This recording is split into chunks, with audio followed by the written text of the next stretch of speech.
morning, good afternoon, good evening, good whatever time it is that you happen to be tuning in into It's Naturally Nat. It's a little bit of a warm one today, and it's also a day that I need to get rid of some leftovers. And today's dish is going to be one of those mishmash, thrown together dishes. I've done one before, where you got to get rid of stuff in your refrigerator, but you need a base to start with, so it isn't terribly unpalatable. And the base that we're going to start with today is just simply no other than macaroni and cheese in a box, folks. Doesn't even have to be an expensive one. We're going to transform this macaroni and cheese, make it into something that gets rid of a few leftovers, has a few nicer ingredients in it, so it isn't just your generic tuna casserole. That's going to be the focus of this one, but a little bit better. Okay, I have the standard ingredients that you're supposed to, no matter what box you get, you need to put in there, such as your milk and your butter and your cheese packet.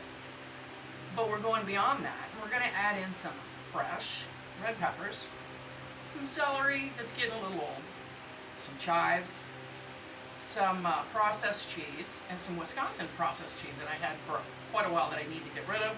It's smoky, which should taste really good with this stuff and with the tuna, right? I also have this, what is this? What is this stuff called? Let me look. I'll have to look, otherwise it'll drive me nuts. Oh yes, duh. Okay. I have this Boursin. That there's nothing wrong with it, but you know how Boursin cheese is. Once you open it up, you got to use it quickly. It's not my homemade Boursin. I do make homemade Boursin. This one is a honey garlic with a little bit of red pepper, and I thought it would tie this whole thing in. Okay, so let's go ahead and let's get started. I'll grab my tuna, and other than the stuff that's on my red board, this is a generic macaroni and cheese that I got marked down to almost nothing. This is a total no-name tuna. In fact, it was such a no-name tuna that I had to use a strainer to get all the weird fishy water out of it. This is like your basic tuna. This is your basic tuna casserole that most people would like. Okay, I'm making this for BM. I'm not much of a tuna casserole person, but with the cheeses in here, I could end up changing my mind. Right? But if you're cooking for a grumpy grandpa or a grumpy dad, or your kids who don't like to try too many things, this might be something good, but it's also good because it gets rid of some of the stuff in your fridge. Okay? So I just literally drained my pasta, and like the fancy chefs do, I save a little pasta water. You should, even if you're just doing macaroni and cheese, because you might need it, right? And I'm going to do what the directions say to do, which is to plop in the butter, the milk, and I used evaporated because the only milk we had in the refrigerator, whether it be the upstairs or down, is oat milk, which is vanilla flavored. And I took a sip of it, and it would be great with breakfast cereal, but there's no way that you could make macaroni and cheese with vanilla flavored oat milk, or any one of those milk alternative things, because the vanilla would make it taste really weird. Trust me. How do I know? I tried one time. Gonna add the weird cheese. Oh, I forgot. We're also gonna put peas in here, which adds to a little to the nutrition.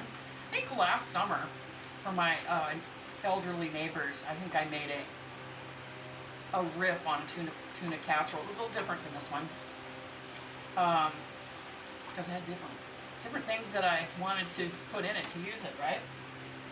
I'm going to put in a little bit of my processed cheese. I have learned through experience, okay? Even the best processed cheese, it's great on hamburgers. You don't want to go crazy with that in. In fact, I'm going to take out a big chunk or two in this dish, is because, and I don't know if processed cheese has changed from when I was a kid, and I mean the Velveeta kind of stuff, is it doesn't taste the same. And if you have too much of it, it's not like too much of it is a good thing is a good thing. It becomes too much of a good thing is not a good thing. Okay? I don't know if they changed the recipe over the years, but yeah, no. I'm gonna go ahead and add in my super well drained. If you had some fresh dill, that would be good in this. My super well drained tuna. Okay. Tuna. And I'm gonna give my hand a real quick rinse. I'm not gonna use all these peas. I'm just gonna use some of these peas. I'm gonna put those in last because they're delicate. I'm gonna put in my squished up red peppers. And I had some celery and celery leaves. Celery leaves add a lot to the party, folks. They do. Let's go ahead. And I haven't even added the boursin yet. I thought I'd take a look, take a bite, take a taste, and make a judgment call. Now, I can tell already this is thicker than I would like. You could thin it out with a little bit of milk or a little bit of your leftover pasta water, which mine I know is pretty starchy because I never use the amount of water they say to use because I want super starchy water left over to save like that in case I want to thin it out. Oh, that thinned it up a lot, but I'm going to add just a little bit. Well, I don't think I'm going to need that boursin. Add a little bit more. I added like what? A tablespoon the first time, maybe 2 teaspoons there. Oh yeah, I can just tell by the sound of this that it's just right. It's not too thick, it's not too thin. Okay? Now, before I even consider that boursin, I might still, I don't know. Let's see where this is sitting for taste.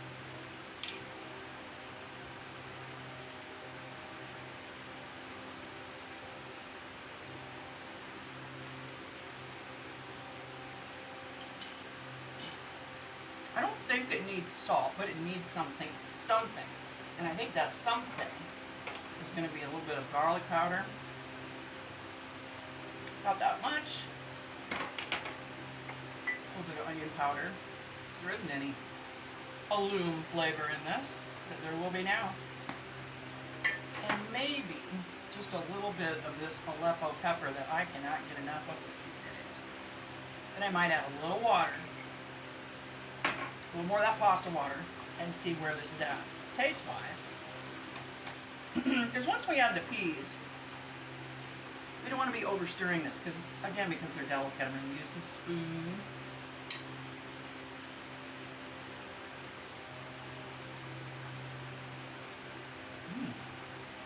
Pepper helped. You know what? The pepper helped a lot. I'll put a little more garlic powder in it. Give her another stir. Isn't that pretty with the Aleppo pepper and the red pepper diced in that? It doesn't look like your ugly old high school cafeteria tuna casserole, does it? It's a little bit better than that.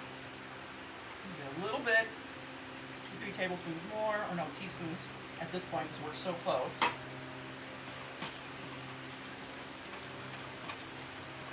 Oh yeah, I like that. That's creamy.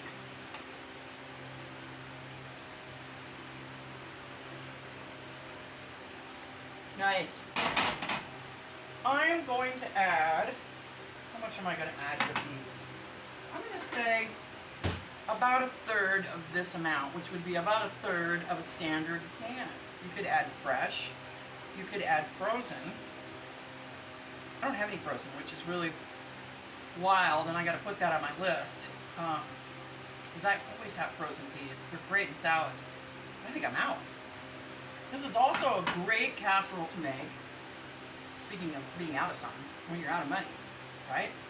And I don't know about you, but I'm in between checks. I'm a little light in the pocket. So another reason we're making this, and this is really coming along. I like this. Look at how pretty this is. For being a low budget, fast, pantry style tuna casserole. No need to grease this. We're going to go ahead and transfer this. Now, just a few nicer elements can up this. Some fresh chives, like that red pepper. I think that upped the game. The celery. I saved some good cheese for topping and broiling. And I think that ups the game. And some chips, right? Gotta love chips. I'm gonna go ahead and turn this on. Broil high. We're gonna smooth this out. And we're gonna top this up, okay? So, get these peas out of here. If you're wondering what's in my little crock pot, I got some pulled pork going. I made some rhubarb barbecue sauce recently, and this is going to be pre-cooked for tomorrow to go down to the bait and fishing tackle shop for pulled pork sandwich for a few guys that I can hold there, right? But anyway, digress, let's get back to this. Let's smooth this out. That pepper was smart, that red pepper. I love this color. Let's go ahead. Here's the nice fancy. This isn't the low budget kind. I'm sharing my fancy cheese with BM. This was for my birthday. It's really good Oregon sharp cheddar cheese. And then I only have a little bit. Actually, do I have some regular potato chips? I don't think so, and I'm half embarrassed. I don't want you to see my lazy Susan because it needs cleaning. But these are just some leftover baked style potato chips, which I've never used on a casserole. I've usually used the greasy kind. But this is all you had on hand, and you're only needing it for that crunch factor, right? Oh, I should have given you one more look-see. This is such a pretty dish because of the add-ins of the Aleppo pepper and the red fresh pepper. And what I might also do, don't let me forget the chives. I'm going to put the chives on very last. Make sure that's cool. Okay. Because they'll burn if we broil it. I'm just going to broil this because this is already warm. As soon as I broil this for a little bit of speckled color, this could go immediately to the table. Or it could go to the fridge to eat later, to be microwaved. Or you could reheat this in the oven. But if it's hot out, you might not want to do that, and you don't have to. Okay? So we got the chips on here. I'm just going to give a sprinkle of the oil on here. You're probably like, why are you doing that, Ashley? Because the baked chips do not have a lot of oil, and I want them to brown a little bit. Okay? I'm going to give it some chili queen, because I haven't used that yet recently. And it wouldn't be a good time with this Nationally Nat without it. Plus it adds color. It adds smoke and color and flavor. Okay? We checked the broiler, but that's one thing about this old stove that works fast is the broiler. Thank goodness, because some of the other features on this old tub are kind of falling apart. And we're just going to give it, literally, not even a few minutes. That would be way too long. I'm going to give it about 30, 40 seconds and chat at you for a minute. So we're going to top it with those chives. Now, other things you could have put in this: mix in leftover tuna salad, garden fresh tomatoes. I just picked these this morning. But I'm going to stuff these with cheese and onion garlic breadcrumbs and broil these later for dinner for me. So I'm not going to use that. Again, I thought I was going to use this leftover Borson, but that's okay. I'm going to clean him up, and I might even freeze him because this is a limited time period that they're making this honey garlic pepper Borson, and I don't want to throw it away because they're not going to be making it after the summer if they haven't already stopped. So let me give a quick look. Oh boy, that's just way. Oh boy, that's perfect. Let's turn this off. Look at that. Now that piece is a little too dark, so he's going off. He's going bye-bye. I'm going to finish, like I said. This could go immediately right on to the table, folks. Look at that. Doesn't that look good? So, an experiment we both learned from: the baked style chips work, but they brown quick. So if you're using them for top crunchy, and definitely they're crunchy, keep a real quick eye on them. I'll bet that was only 25 seconds that we have that in the broiler. And the nice thing is, when you're just topping something off on the broiler to make it pretty and brown speckly, it doesn't heat your house up. How long did I have that broiler on in total? 2 minutes, maybe? Yep, and this is hot and ready to go and ready to eat. So wherever you're at, whether it be hot like today or not, maybe it's raining, I hope you're having a wonderful day. If you haven't already, if you could hit subscribe, and the little alarm bell, you get alarms, messages when I post it, and it's been a lot lately. Otherwise, as you know, well, if you're new here, you don't know this. I post every Sunday morning at 8 a.m. Rocky Mountain time.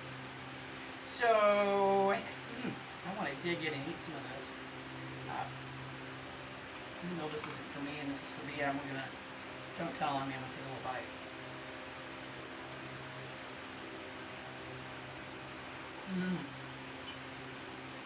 It's ready to be eaten right now. Anyhow, take care. Stay cool. See you next Sunday. Bye-bye.